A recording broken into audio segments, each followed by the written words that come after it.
Hi, everyone. I'm Lindsay Reiser. We are following breaking news out of Texas. A jury has returned a guilty verdict, murder, against the teen charged with the fatal stabbing of another athlete at a high school track meet in 2025. Karmelo Anthony was 17 when he was charged with the murder in the death of Austin Metcalf. Anthony's defense team insisted the stabbing was a case of self-defense following a confrontation between the two teens inside a team tent when it was raining at the track meet.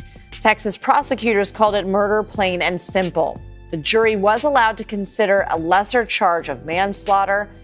They took about 3 hours to deliberate and did return that guilty verdict for murder. The jury will now decide the sentence. In most states, it's up to a judge, but in Texas, the defendant has the option to have the jury decide that. That is what Anthony chose. And for murder, that carries 5 to 99 years or life in prison. Let's go to CBS News Texas for more. Karmelo Anthony has been found guilty of murder in the death of 17-year-old Austin Metcalf. Metcalf was fatally stabbed at a high school track meet, as you may recall, last year. As soon as news of the guilty verdict reached the crowd that has been growing here since Thursday, tensions boiled over. We heard visceral tears and angry confrontations break out in this crowd. The police presence seeming to triple here as they try to keep the peace. Since Thursday, there have been supporters of both the Metcalf and the Anthony families here. Now the Anthony family is protesting, as they have since the beginning, raising concerns for a fair trial, but certainly a lot of bitter comfort for the Metcalf family. Look, I know we want to be mad. I know we want to hoot and holler, but let's make sure we be mad and hoot and holler at the right person, okay? I'm just going to rapid fire some fun facts. 1, the prosecution called 21 witnesses, 20 or 21. 2, the defense called 6 witnesses. 3, Karmelo Anthony did not take the stand. 4, there were 3 questions that the defense was expected to answer in order for Karmelo to get a lesser charge. A, why he had the knife at the track meet. B, what were the circumstances that led to the altercation? B, was the force that Karmelo Anthony used justifiable based on the circumstances that led to the altercation? Lord, I done lost track of the numbers from part A, B, and C. I think we on 4. The defense literally got up in front of one of their witnesses and said, you know, I only spoke to you 2 minutes in the hallway last week. We've never spoken before that. 5, the prosecution got up on cross for that same witness and said, well, you know, you and I have talked, we've discussed things, and I was just texting your parents last week, showing that the prosecution had an established ongoing relationship with one of the defendant's witnesses. Now, based on all of the things you just heard, do you think the jury was wrong for coming to the conclusion that they came to based on what they were presented with? And remember those 3 questions. The defense did not answer any of those questions. Let's make sure we place our anger in the right area. Look, y'all look, my channel just getting started, and I ain't gonna lie, I was debating whether or not I would even make a video about this situation here. It's just all bad. It's just all bad, you know, from what I can see. Look, I'll just give y'all a little background about me, just a little bit. I worked in criminal justice for 15 years, right? Half of that was in felony courtrooms. The other half was in the appellate courtroom. You know, I spent years sitting in these felony courtrooms doing trial after trial after trial. I swear to God, my whole life was cocaine, murder, and lewd and lascivious. That was my whole life for about 7-8 years. And after a while, that stuff starts to grate on you. You get tired of it. Especially when one day, I ain't gonna lie, one day I'm in court, and I'm sitting next to the judge. You know, that's where I sit, do my thing. And you know how most courtrooms they're separated. Half the courtroom is for the judge and the attorneys, the jury, and the defendants, and all of that. Then the other half, on the other side of that partition, that's for the families, right? And you know, the gallery for the families and stuff like that. And I ain't gonna lie, I would sit there, you know, one time it just dawned on me after years of doing it. I often realized that the only other black person on the same side of the partition as me is the defendant. And a lot of times he looked just like me. a young black male sitting next to his attorney, his public defender, more than likely. And we the only two black people on this side of the partition. The only difference is, well, I get to go home when my shift is over. He more than likely going to prison. I process so much paperwork for young black men. Yeah, I watched them go through that door, and I ain't gonna lie, I just got tired of doing it. So I ain't gonna go deep into it, but that's part of the reason why I haven't been following this case. I didn't want to make nothing, make a video on it or nothing like that. Because to be quite honest, I didn't have a feel of it. But from what I can see, like I said, I wasn't following it closely, but from what I can see, it was a situation where Karmelo Anthony at a track meet, he goes over there where he shouldn't be, sitting on the opposing team side, sitting under their tent. And we in Texas, mind you. I know Texas. I grew up there. And so the other team members, they come over and tell him like, yo, you got the bounce. You shouldn't be here. And he know that. I don't know if you ever been to a football game or anything like that, or if you ever participated. Football, track, hell, band, anything. You ain't supposed to be over there in the opposing team tent like that. Just sitting up in there like that. But so they come over to him and try to get him to leave and whatever. And then an argument ensues. And then, of course, he got a weapon. What is this? I don't get it. What, you need a knife or a gun just to go check the damn mail? I mean, like, so he reaches into his bag and he pulls out a knife and he stabs the kid and then he breaks out. Kid gone. I guess it was just one stab. I mean, one to do it. And that's basically how it went down. And so he's saying it was self-defense. That was his defense. Well, I could tell you right there. As soon as I heard that last year, I was like, that ain't gonna work. That ain't gonna work right there. And I'm not I live in Florida, so I'm familiar with Florida law. I'm not familiar with the law of the state of Texas, but there are certain criteria that has to be met for self-defense. There are certain criteria that you have to meet in order to claim self-defense. Some certain affirmative defenses you have to put forth to substantiate your claim of self-defense, right? And I don't know what they are in Texas, but I know what they are in Florida. And I'm just gonna tell you right now, if you bring the weapon, right? You bring the weapon with you. You instigate the situation, right? You start it, right? Then you commit the act, and then you bounce, you run, showing consciousness of guilt and all that good stuff. I ain't even gonna get into it. More likely, nah. That ain't self-defense.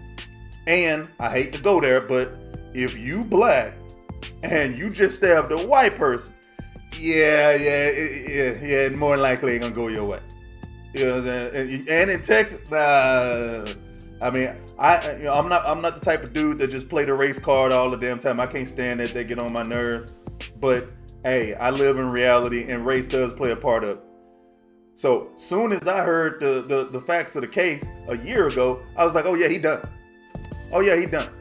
And so apparently today he's found guilty, or yesterday he's found guilty, of course. And I guess they say you have then you move into the sentencing phase. And in certain states, the court, the judge can sentence you, or I guess in the state of Texas, you can elect to have the jury, come up with your sentence. And I think in this situation, I think that was the right idea right there. And so he got 35 years. To be honest, he lucky. He is lucky. What is he, 18 years old? He is lucky. I mean, if he was here in the state of Florida, first degree murder means life. I processed that paperwork many times. Hell, it was just one button. It was kind of messed up, but I used to make a joke. If somebody get probation or something like that, I got to do a whole bunch of paperwork. But if they get life in prison, hell, I just got one button to push. It was easier. But whatever. But if he was here in Florida, oh yeah, it's only one. It's only one one sentence: life. You know what I'm saying? And here in Florida, life means life. It's not indeterminate sentencing. No, it's not like 25 to life, 35. No. Life means life. And one of my favorite judges used to say all the time, he would tell them straight out, you will die in prison. Just to drive the fact home. And I saw it happen a lot of times. So getting 35 years, he lucky for that. He lucky. I mean, hell, if he served the full 35, he'd be in his mid-50s. You know what I'm saying? By this time, time to get out. But, you never know how that's going to go. He could get out earlier, or he could get into some drama while he in there and, be in there for life or whatever. But it's just sad. So we got another young black man gone. Life gone. Just gone. No kids. No nothing. I mean, just life gone. And then we got the victim. Don't forget the victim. His life is gone. Karmelo Anthony get to spend 35 and 5 years and 3 hots in the cot, going out on the yard. You know what I'm saying? Hell, from where I see it, some of the stuff I've seen, they got cable TV and cell phones and all kind of stuff in prison nowadays. But the victim here was his name, Austin Metcalf, I believe that was his name. He's gone. He's gone. Can't come back. And that's profoundly sad. I'm not gonna get into the whole race stuff. I don't care if you're black, white, blue, brown, or no. You don't deserve. I mean, what was he? 17 years old? No. Your life just getting started, and he's gone over something that don't matter at all. Like what? I don't know. It's just senseless. Like I say, I spent years in that courtroom. I didn't need to listen to the news. I didn't need to listen to the Riga Moró. I didn't need to listen to the lawyers on the courthouse steps trying to sway public opinion. I didn't need to hear anything. I was sitting right there. I heard everything, all the evidence, stuff that other folk didn't get to hear. You know what I'm saying? So I didn't need all that. But after doing all of that for all of them years, man, I just it's just sad to see. But he is lucky he got 35 years. And of course he's gonna appeal. I've seen a few people talk about he gonna win his appeal or whatever. I'm sorry, I'm not an attorney, and I'm not gonna get on this internet and preach, but it is my firm belief, based on my own personal experience, that 99% of the people out there have no clue how the justice system works. A lot of people act like, oh well, he can appeal. An appeal is not a second bite at the apple. You don't get to go through another trial. Okay, you don't get another trial. You don't get to call witnesses and do all. No, an appeal is just basically the appellate court looking at the record, just paper. It's just paper. They don't even talk to nobody. Every blue moon, they might have oral arguments on a particularly sticky issue or something like that. But 99% of the time, no. They're just reading the transcripts to make sure all the rules were followed. That's it. That's all it is. They're not looking to make sure you receive the justice or this and that. No. Were all the rules followed? All right. And if there's any part of the situation where the circuit court judge has discretion, they will always side with the damn judge. They ain't gonna overturn the judge's ruling on anything when it's discretion. Now, when it's within that judge's discretion. Now, if it's something blatantly illegal, well, if it's illegal or against the rules, well, then they have to decide, was it raised by the defense or the state? Was that issue preserved for appeal at the time? And is it reversible error? Right? And if it is, let's say something bad, they did something stupid, right? And a mistrial didn't happen for some reason or whatever, and the defense preserved their right to appeal that issue on the record at the time, and then they argued that before the appellate court, and let's say the appellate court say, all right, we gonna ride with the defense, all right, okay, yeah, that was messed up right there. We sending it back down. You don't get to go home. Like, no. We'll send it back down to the felony court, to the circuit court for either a new trial or whatever the issue was. Whatever the issue was, right? You don't get to just start to go home or nothing like that. Like, no, it don't work like that. And what I just described, that is extremely rare. Extremely rare. Like I told you, I spent half my time in the appellate court. Hell, I saw a lot of my own paperwork from cases I did at circuit court level. It's like, oh, now the dude in prison, now he appealing. Now I see my name on all the stuff. It's like, oh yeah, I remember this. And I used to joke all the time, like, man, we pushing all this paper around for nothing. But that's neither here nor there. So no, unless there was some serious reversible error and it was preserved on the record at the time and it's raised before the appellate court, nah. The appeal is just a waste of time. He gone. He got his 35 years and he gone. But like I say, it's a messed up situation all the way around. All the way around. I mean, my heart goes out to the victims' families. I don't care about the whole race stuff. And my heart goes out to Karmelo Anthony's family. You know what I'm saying? They lost a young brother and their family. No kids, no grandkids, no none of that. You know what I'm saying? So it's just all bad. It's just all bad all the way around. But hey, look, I guess I'll just try to end on a positive note here. It's like, look, we can't just keep going. We can't keep going ahead like this as a country.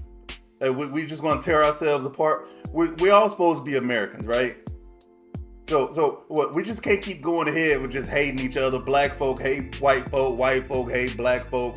Hold on, ain't we supposed to be boycotting somebody else now too? I can't even keep up with it.